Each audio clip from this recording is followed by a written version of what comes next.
you consider the Wurlitzer and the Rhodes and the clavichord to be masculine or feminine? It's, you know, I don't know the answer to that today. I haven't really thought about it. It depends what I'm playing, because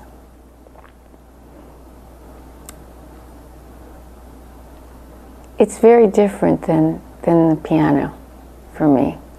And I love them, but I don't necessarily see them as the girls. They're alive to me in their keyboards, but I'm not opposed to one being a cute guy. Okay.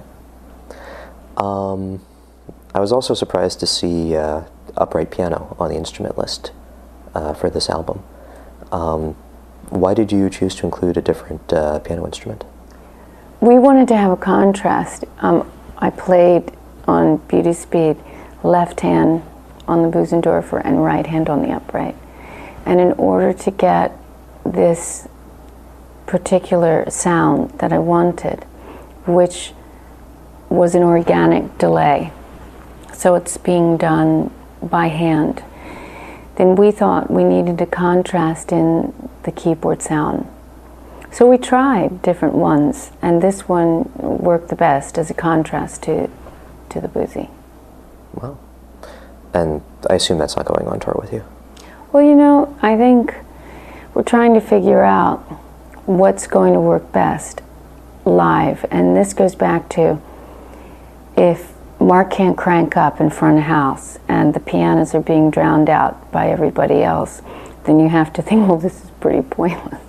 So when I'm touring alone without the guys, then we make very different audio choices than when the piano is having to play with all these other instruments.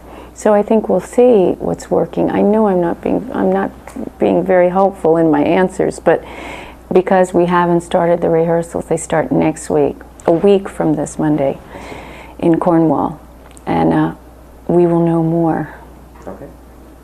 Well, I hope to see you guys when you're out on the road. Yeah, I hope you come. We do over 100 shows, and we start in May. Should be quite a challenge. Very good.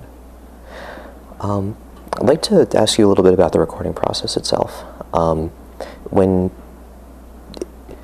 Did you become each of the girls actually when you were recording their parts? Well, I might have done it in 2 stages. We recorded over 30 tracks for the record, and the A-sides now are about up to 26 songs, or 23 on the double album, and then there are 2, one with iTunes and one with another outlet. And those, I think, I see them as the A-sides. Therefore, in recording all this music, sometimes I had to go in and track as a keyboard player, and I wasn't able to contain both the singing as well as the playing. I did a scratch vocal just so the guys knew where they were.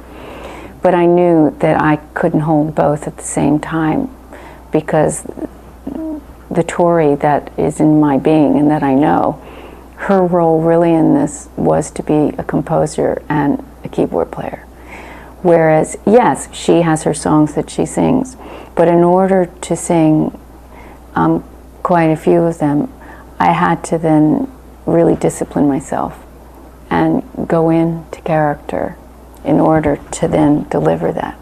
However, there are a couple songs where I was able to rev it up and track both at the same time. So yes, Teenage Hustling for Pip was one of those, and You Can Bring Your Dog for Santa was one of those.